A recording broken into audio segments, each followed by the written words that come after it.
Hi, everybody. Well, it's 2:01. I want to thank that all of you who are signed up for the presentation Two Friends, One Book are already here. It's a little strange not to be seeing your wonderful faces on the screen, but I want to trust you're there. And thank you very much for joining us.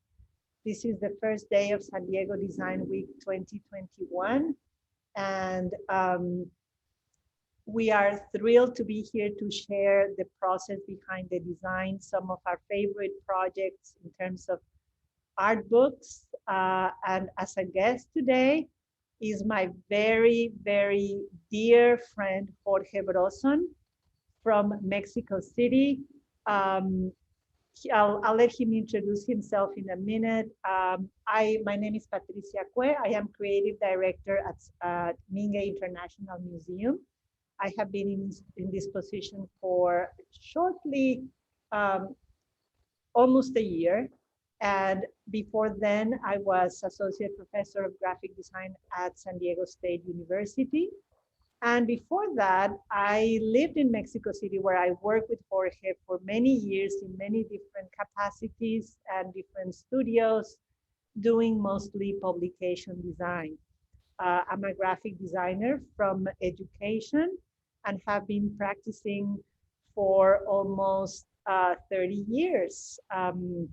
I went to school in Mexico City, and that's where I did my undergrad. And then I have graduate studies from the Basel School of Design, where we had a very strong formation on typography. And I think that's what led me to my passion and love for designing books. Um, I have the privilege of in this job. One of the very first things that we did was designing the publication for the reopening of the museum, which is I'm holding it in my hands right now. So Art of the World, Art of the People, a bilingual book to commemorate the reopening of the museum.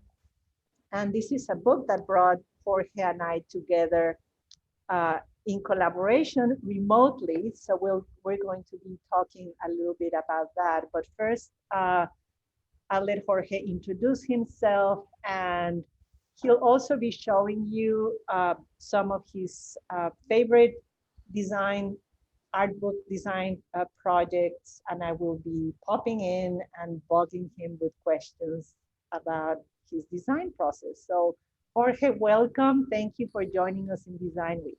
Thank you, Patricia. Hello, everyone. I'm very happy to be here. And I want to thank Patricia, and I want to thank the Mingei Museum for inviting me and for the trust that they had with me in designing the book. I met Patricia like some 30 years ago, as she said. We worked together. I was I was her pupil, let's say, and we work very close together. And she's the one that taught me how to design books. We started by designing magazines, and then we switched to designing books. And I have been specializing in books for art, publications for art, which is very different from let's say magazine design or novels or books or textbooks or books for education or so. And it's very specific. The work has to highlight the artwork. The design has to be in service of the work of art, in service of the artist, or in the service of the curator, of the vision of the curator, or the vision of the museum, or let's say I see the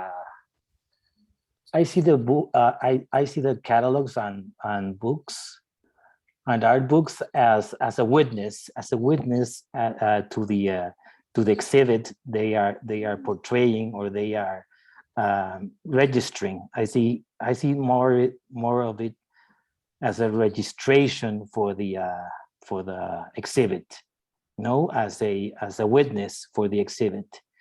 And especially in art books, I think design has to be very mute, let's call it that way, very mute, very subtle, very discreet, in order to highlight the artwork and highlight the work of the artist, not the designer. I see design just as a vehicle for the work, for exhibiting the work.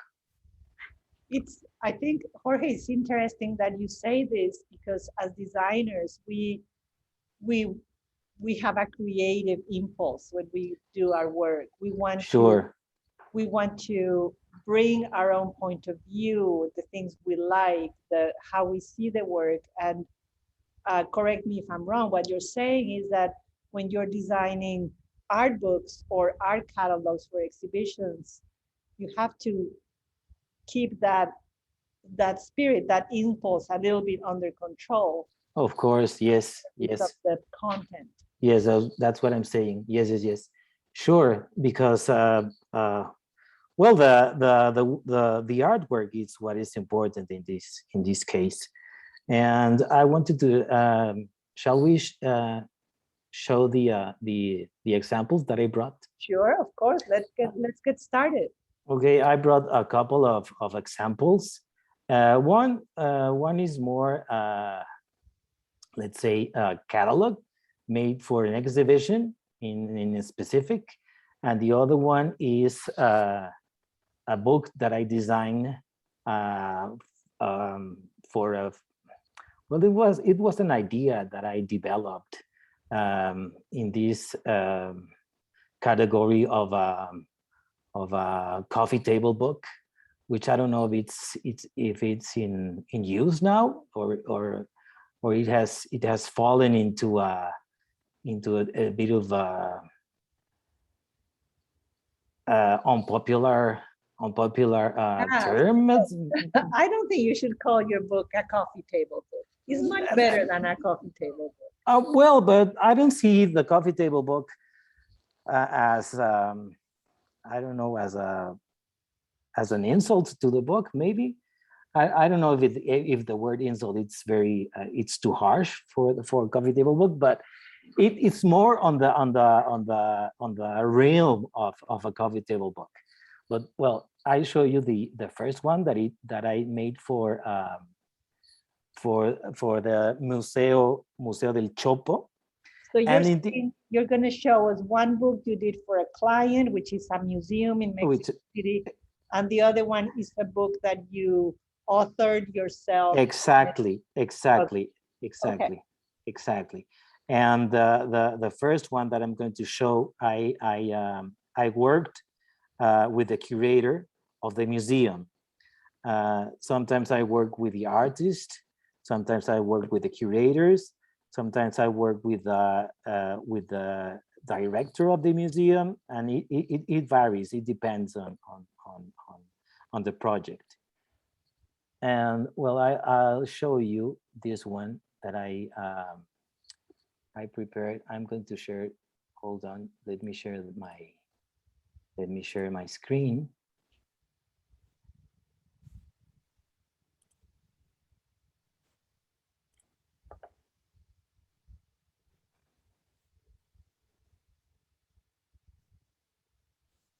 Tell me if you can see it on the whole screen, please. Yes. Yes? Yes. Well, this is a book called Cementerio Radiactivo, Los Humanos Matan, La Carne Habla. And it's the work of an artist called José Luis Sánchez Rull. And the curatorial texts are by Willie Couts. And we designed it for I designed it for the Universidad Nacional Autónoma de México, which is the most important university in Mexico, and they have various museums of contemporary art, and the work that they exhibit, it varies. The public varies. They have they have like more a youthful public. So the exhibits they are targeted to a more young audience. So I'm going to show you, and I'm going to talk about the problems that I challenged, or that I found in the reproduction of the work, and in the putting together the whole catalog. And one of the main aspects of these work, it was that it was mostly drawings done on paper. And the most special thing about this catalog is that it's a big format, a large format, so that the drawings wouldn't be reproduced small. So the drawings that you see are almost on a one-to-one scale. They are reproduced on a one-to-one scale. And the other aspect of the drawings is that they are made with graphite. So graphite is pencil. So I used a combination of a duotone or two inks. In this case, a silver and black inks that they go together, and they let's say they emulate, or they how do you say, Patricia, like they make the effect? That's a correct, yeah, you're saying it the right way. They emulate the color of the pencil. See, if you see here on this flame, it has the exact same tone that the original drawing. So that was one of the challenges that I have in doing this catalog. And also another aspect that I wanted to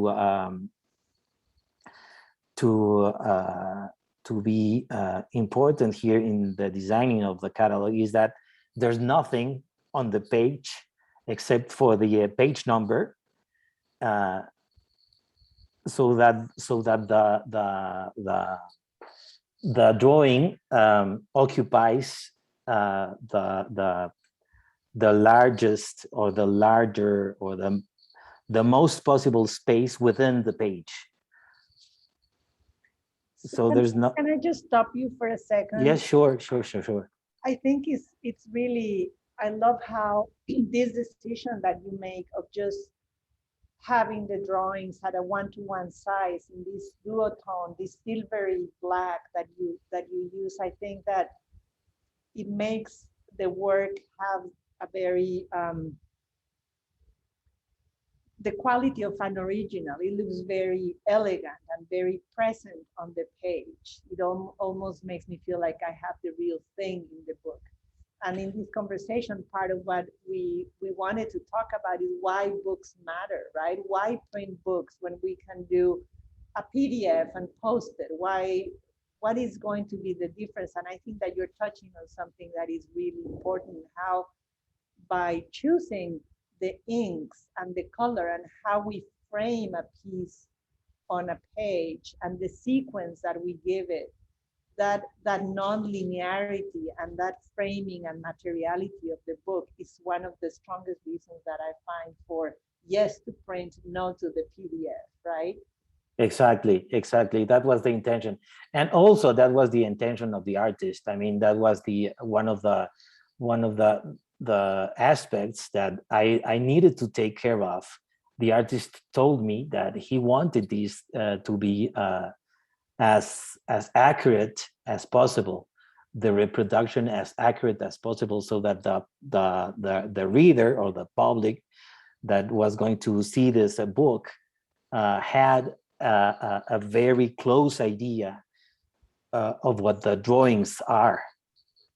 So how big is the book, Jorge? In inches, it's like a little less than a tabloid. So 11 by 17. maybe a little less, a little less. I don't know I don't recall the exact measurements, but it's pretty big. I'll show you in the camera, and so you can have a better grasp of the size of the book, which is very important. And the museum was delighted with this decision that we took of the format of the book, even if it was a little bit more expensive to print, because that's another thing. The designer also has to be aware of the cost of the project, and that the materials or the paper or the binding that you're suggesting does not elevate too much the cost of the books, so as not to make it available for the young audiences that the museum has. So that's another aspect. That's another important aspect to consider. So, for example, here the reproduction in 2 inks is not as expensive as to reproduce things in CMYK. So in this way, we reduced the cost of the production of the book. Jorge, when Yes. I see these 2 images, I mean, I love this pairing of the, this claw on the left, and then Exactly. These drawings are based on Tom and Jerry, the cartoon. Did you get to decide which image goes with what, or was that given to you? No, that we decided, and that follows the original setting at the museum. Let's say, I mean the original setting at the halls, or I don't know how to the rooms in the exhibit. Oh, it follows the exhibition. Exactly. Okay. Exactly. Yes.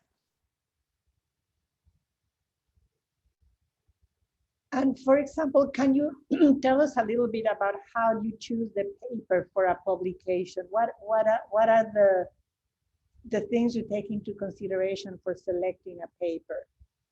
Well, for example, when it's a more like let's say a more it depends on the work that it's going to be reproduced. There's nothing, and that has been taught to us by the projects. I mean, for color reproduction, there's nothing better than coated papers, and for black and white reproduction, you can use uncoated. But the uncoated papers, they tend not to reproduce very well color. They tend to be more opaque. So well, it depends on what you want on the budget. And for example, you can handle more uncoated papers when it's more contemporary work, let's say. When it's more of a classical work, let's say painting, or I don't know, impressionism, or it's better to work on uncoated papers. Can you tell us a little bit about the choice of typography that you have here? And this is a very, very interesting example. The choice of typography, because the artist includes a lot of texts, a lot of I don't know, like graffiti-like phrases on his job, on his drawings. So it was very easy to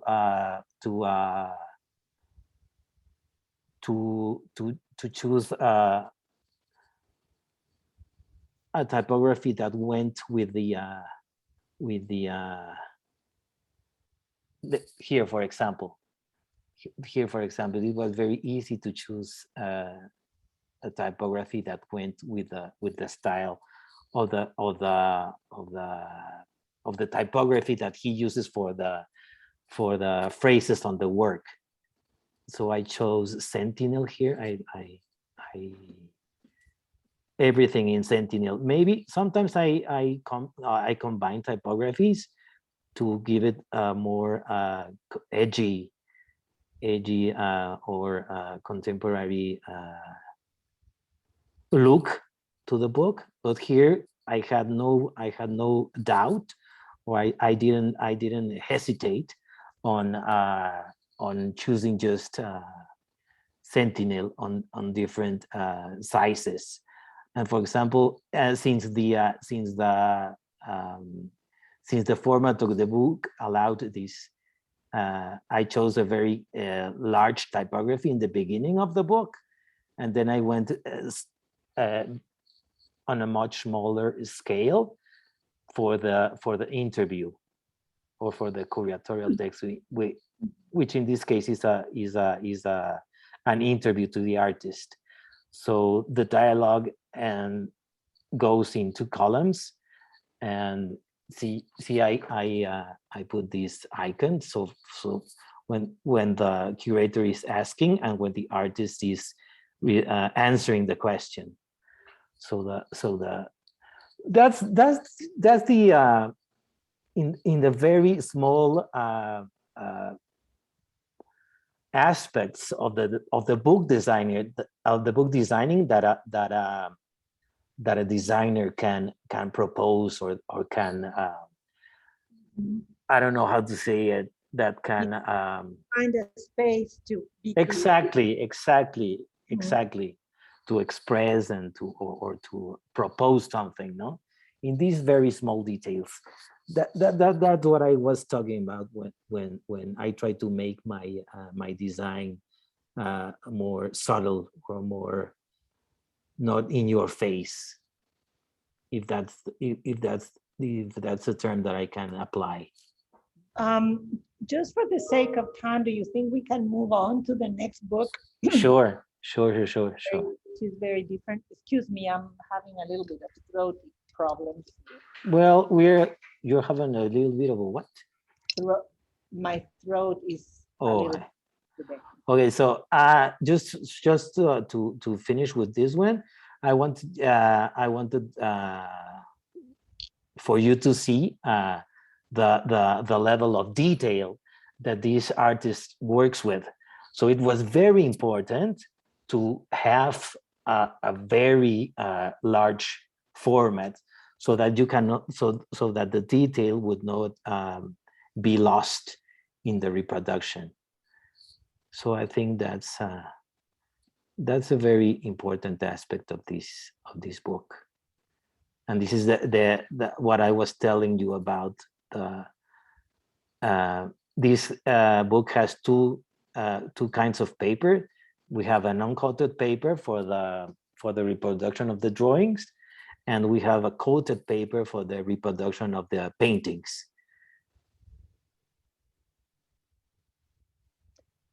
Jorge, there's a question here on the chat. Yes. This is from Daniela. I am curious about the process of taking original art and presenting it on a printed page. Did you take the original drawings and then scan them yourself? No. And did post-processing to give them the desired look for the project? No, they were professionally scanned. They were scanned by a professional person that only scans. I mean, that has knowledge of how to scan for art reproduction. I mean, it's not a common scan, and these works, the drawings that involve color, they are photographs. They are professional photographs that we reproduced. So yeah, it's not a regular scan. It's not a regular scan. It's a professional scan. Okay, let me, then again, do you want to see the actual book? The book with the actual book? Yeah. Yes, sure, that'd be great. But I think you need to stop sharing your screen first. Okay. Yes. Yes. Yes. Okay. So can you see here? I have the book. Let me. So this is like maybe you can have an idea of the size of the book, which is very very large. Here's I'll put the other book. Here's like a regular book that I'm going to show, the other book that I'm going to show, and this is the other one. So it's a large format. Well, that's what we consider a large format.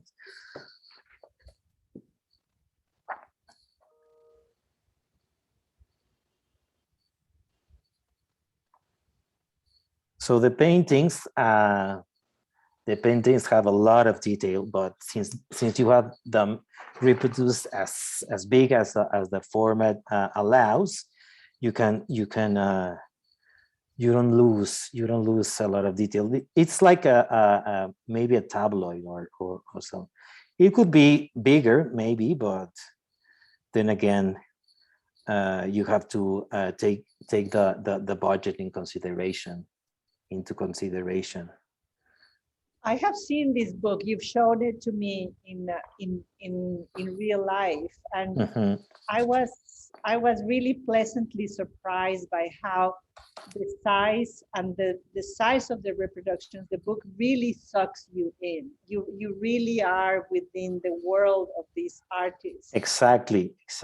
It really does that very intimate experience of showing you everything, and you can get very close to very small details of the book, and it's a little overwhelming. These images are so overworked to that point, and there's Exactly. to see that it's almost like too much, and I think that's a wonderful effect of the printed book too, to convey that richness. Exactly. And that the intention of the artist does not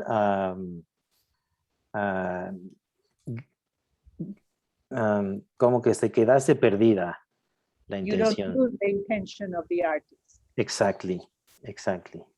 It's also interesting how the work, even though it has, like you mentioned, sort of like at times is street art or graffiti or doodle or sketchy quality to it, and it's very varied. It really is could be very disconnected. The book brings it all together, and it's a very elegant book.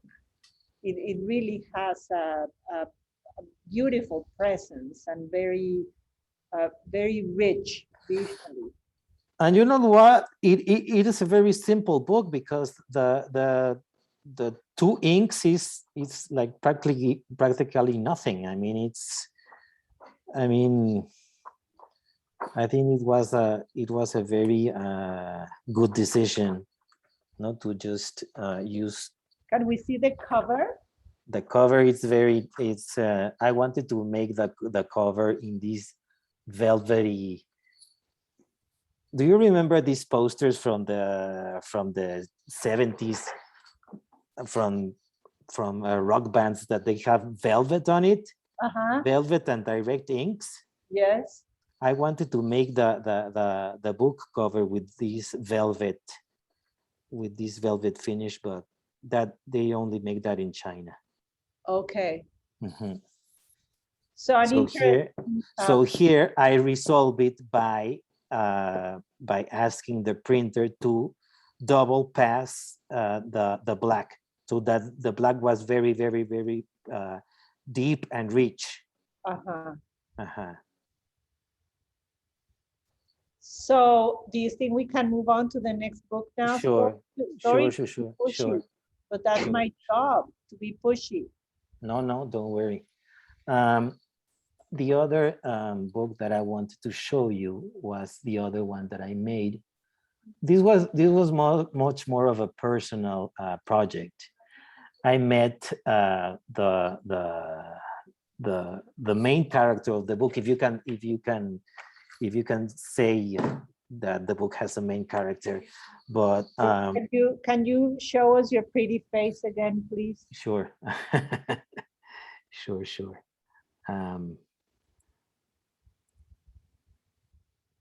I met Pastora, which is the main character of the book, and she's an extraordinary woman. And I met her when I made these trips around Mexico with the Fulbright scholarships. So we took a group of American teachers through the country, and in order to enrich the contact between in this case there were 3 countries. It was always a 3-part or three countries that were involved: the United States, Mexico, and another country. So we made these trips, and we met Pastora through a university that was called Universidad de la Tierra, which was in Oaxaca. This university, what they did was they had programs to enable programs for the artisans, or for the artisans to have a more fair understanding and more fair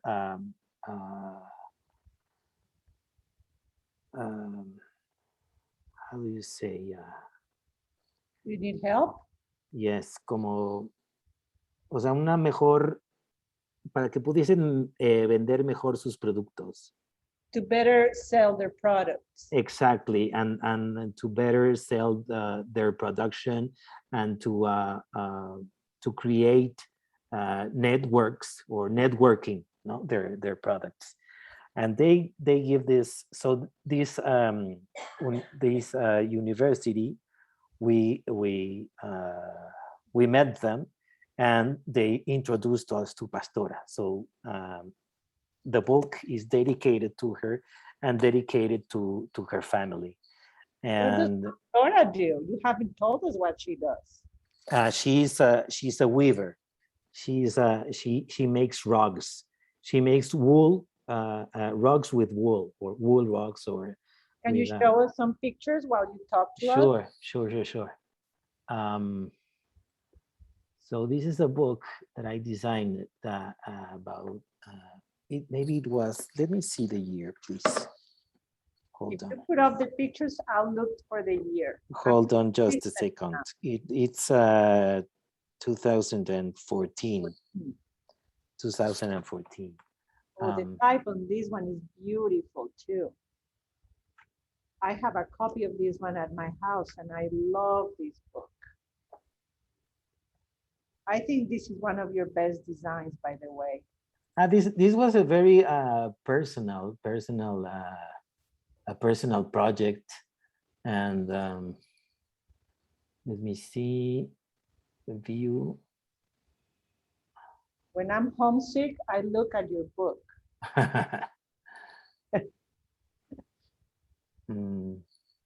Jorge sometimes comes to visit to San Diego, and he always brings me a sample of everything he's been doing. He's done books for bird watchers. Bird watching, yes. He's done books for museums, for artists, for writers. Novels. Oh, he has a great portfolio, and he always shares his production with me.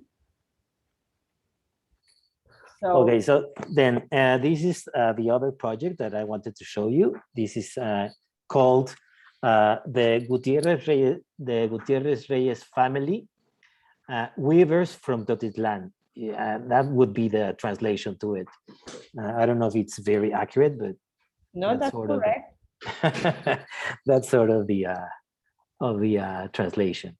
And in this book, I designed it. Well, it has a very long story because when I thought about the project, I went with an editor and I told him my idea, and he said, "Oh yeah, I love the idea. Please give it to me." And I'll present it to the banks, because the banks sometimes they sponsor editorial projects.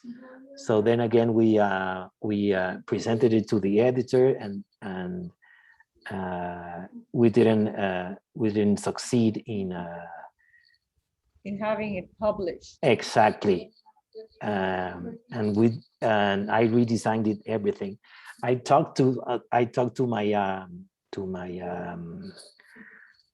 it's not about editor, but it's the people that the person that helps us with the texts. I don't know how to call that in English. Editor?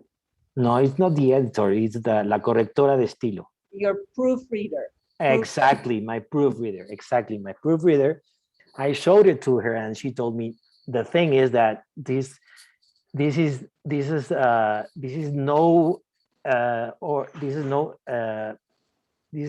not a book different than the other books that talk about handicrafts. You have to focus on the family, and that's what I did. I redesigned it and changed the whole structure of the book, so it was so that the importance relayed on the family, and well, that was the intention of the book in the first place. So before you were basing it on the craft. Exactly. Your editor proposed that you base it on the family. So to make it more interesting, and make it different. And well, sometimes you don't think, while you talk to us. Sometimes you don't see things until someone else tells you what they see. And it was a very good advice. So I redesigned the whole book. I restructured it, and it was a successful or a good thing to do, because then you have this very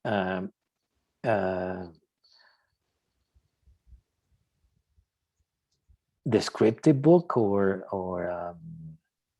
I don't know how to call it. I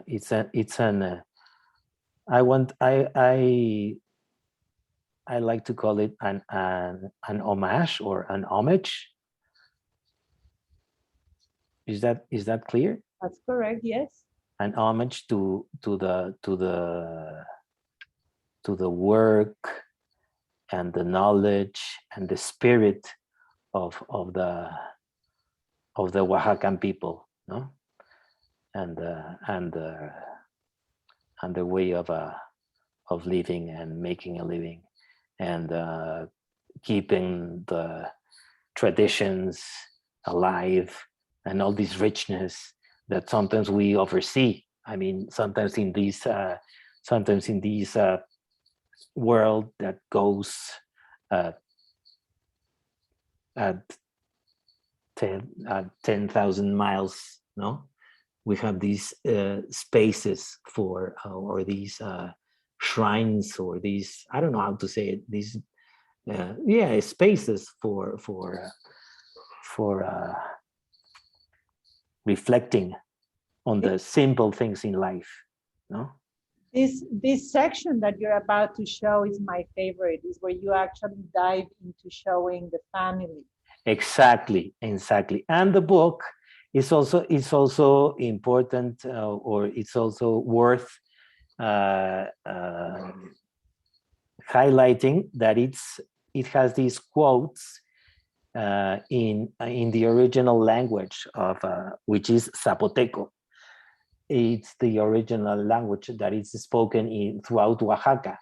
there are many variants of the Zapoteco, of the Zapotec, which I didn't know that they were many variants. And we translated the testimonies of the women to Zapoteco, and then from Zapoteco to, we had the testimonies in Spanish, and then we made the translation to Zapotec. Jorge, when you were traveling to make this book, did you travel with a photographer and, Yes, a yes. writer, or did you do the research? How? I love these pairings, the yellow pages with the black and white photos. Sorry. See, it was sort of like if they were in, like if they were here in Mexico. We used to have a tradition that most people or people back then, they didn't know how to write, or they didn't know how to write a letter. So they went to these public, they were called escritorios públicos. They went to these public people that had a typewriter, and they used to talk to the person that was on the typing machine, and they recited what they wanted to say, and the person at the typewriter wrote what the people wanted to say, and then they send the letter. So this type of layout recovers some of that tradition of the public escritorio. I don't know if it's clear. I don't know if the concept is clear.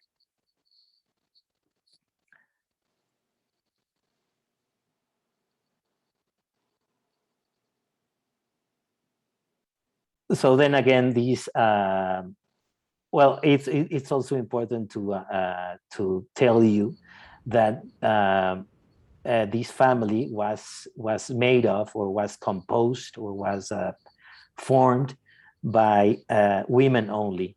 Various generations of women, and in that time it was peculiar in that town in Oaxaca for a family to be only composed of only women. So that was also one of the aspects that interested me in this family, and in this and in their life, and in their doing, and in their I don't know, the way they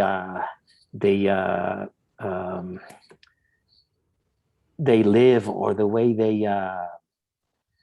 they dealt with life. I don't know if it's clear, and that was also an aspect that we wanted to show on the book, that these were all women making things for each other, and for their community, and for the town, and I don't know, for let's say Mexico. I don't know. So this is the part where the voices of the women are translated, and they are quoted. No, some of them are said by Pastora, her mother, which is Doña Sofía, and the little girl now the little girl is not a little girl anymore. She's, I don't know, maybe like 18 or 17 or something like that. And there were 4 generations of women living there, because it was the grandmother, the mother, Pastora, and the niece, and Pastora's niece. So there were 4 generations of women living there. And this is the part where the process of the rug making is described in the book. Yes, tell me. We're going to have to wrap it up with the presentation to answer a few questions. Okay. Because 45 minutes goes by very fast. Yes, they do. We need more time. So there's a question is, where can we find your books? The books, I think the big one, the cemetery one, is in the Museum del Chopo, Museo del Chopo. I think they have it there. And this one, Tejedoras de Teotitlán, they have it in a bookstore that it's called, and the Conaculta bookstore, that I don't remember the name right now. It's ay, ¿cómo se llaman estas librerías, hombre?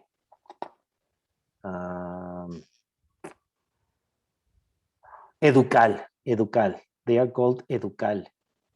EDUCAL, Educal. I just put it on the answers. So another Educal. question. It seems the photographs are taken by the same person who was the artist in the first project. Exactly. No, it's the brother. It's the brother. The brother of the first artist. Oh, yes. good eye, Daniela. Yes. Another question is, was the structure of this book decided during your trip while you did your research, or was it afterwards when you had the materials together? Did you go in with a concept in mind?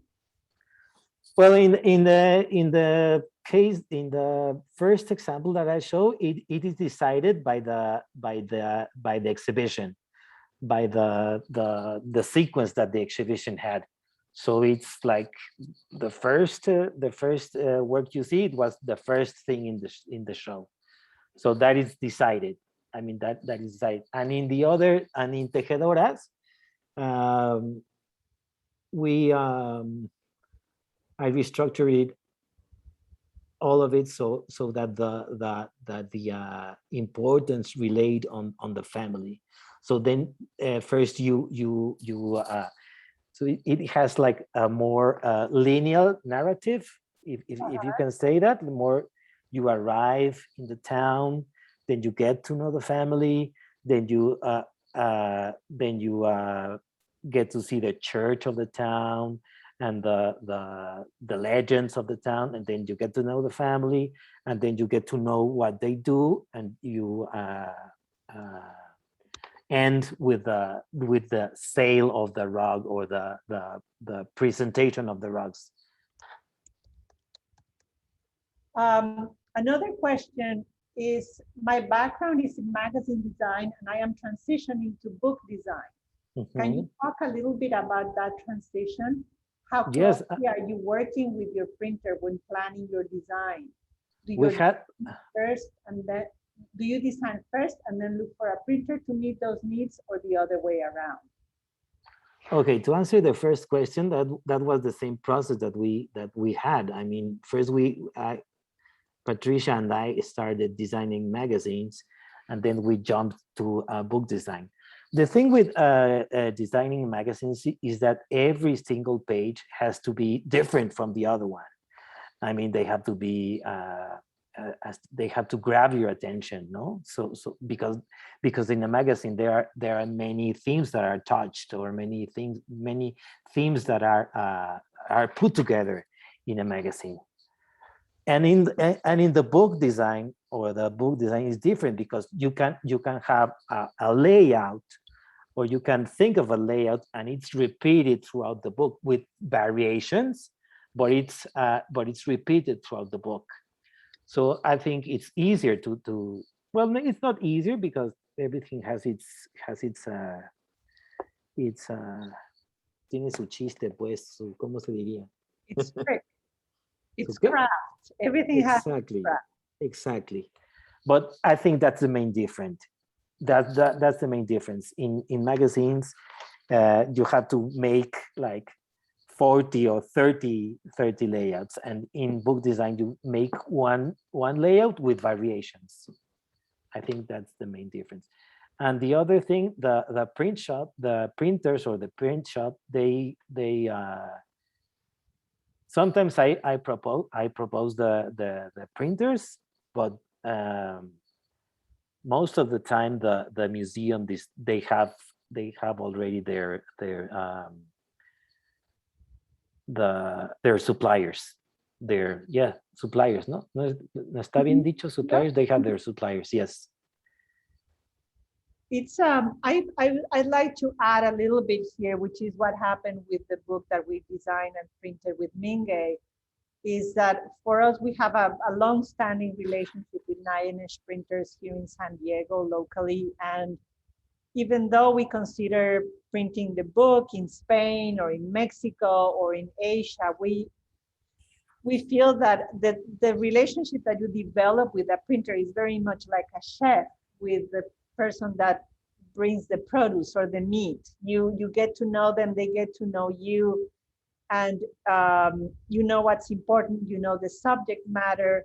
So we decided to go with 9-inch for that reason, and also the facility of having them close by here locally so that we can go for press checks, we can see the paper in real life. It's very important to have a printer that you trust and that you involve in the process from early on. It's a give and take all the time between cost, Exactly. abilities, and your own design. And it's a balance. You should never wait until the very end to bring your printer in. It's a conversation that should start early in the process of design. Exactly, and sometimes printers are specialized on art also. I mean, there are printers that are, their specialty is to print art, which is different than let's say printing a brochure or a magazine. No, the image and the treatment of the image is different. And it's interesting in Mexico, correct me if I'm wrong, Jorge, is that if you print a book for a government-sponsored museum or a government-sponsored exhibition, it needs to be printed in Mexico to support the local printers. Mostly yes, but you can also print otherwhere, elsewhere. Yes. Possible. Yes. So it's time to wrap it up. We've gone a little bit longer. Jorge, can you turn off your little camera? Sure. For a minute so I can show the Mingei book that we worked in. So Jorge designed this book and I art directed it. You can find it at the bookstore at Mingei. If you haven't been at the new museum, we're open to the public, 10 to 5 every day. Come see us. The book is $25. It's you can buy it at the shop, but there's a lot of other very nice things to buy. And Jorge designed this book.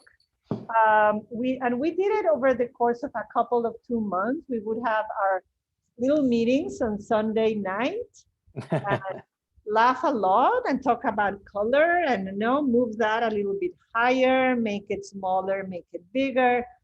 The book is a collection of 50 objects that were selected by our director, Rob Seidner, from the Mingei collection.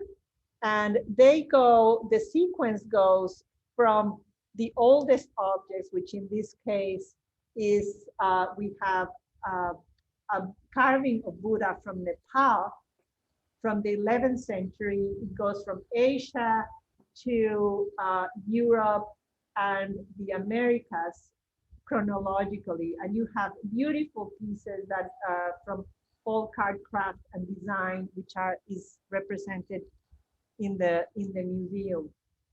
It's bilingual, and it's a book that really the layout was dictated by having the object and having the text next to it, which are gloriously vivid and wonderful descriptions written by Rob Seidner, our director, on how the object came to the museum, what the object represents, why it's in our collection.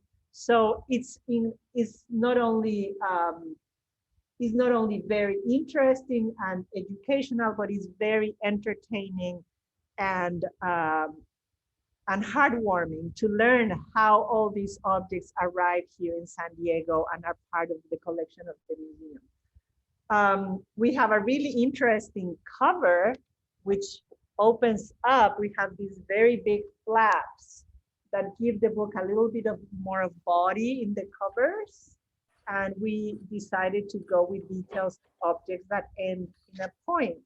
So stop by, get your copy, and enjoy. It's something you can do with books that you cannot do with computers. You lay in bed or in a sofa with them and read and just lose yourself in the book. Jorge, I want to really, really thank you for thank you for participating in this talk. It was really, really a pleasure to hear you share your craft and how you make decisions about design. We could have had a 3-hour presentation. Sure. The projects that you do. He does Sure. books. If you're ever in Mexico City and want to visit Jorge, contact me at Mingei and I'll give you his phone number and they can go see you. Okay. Right?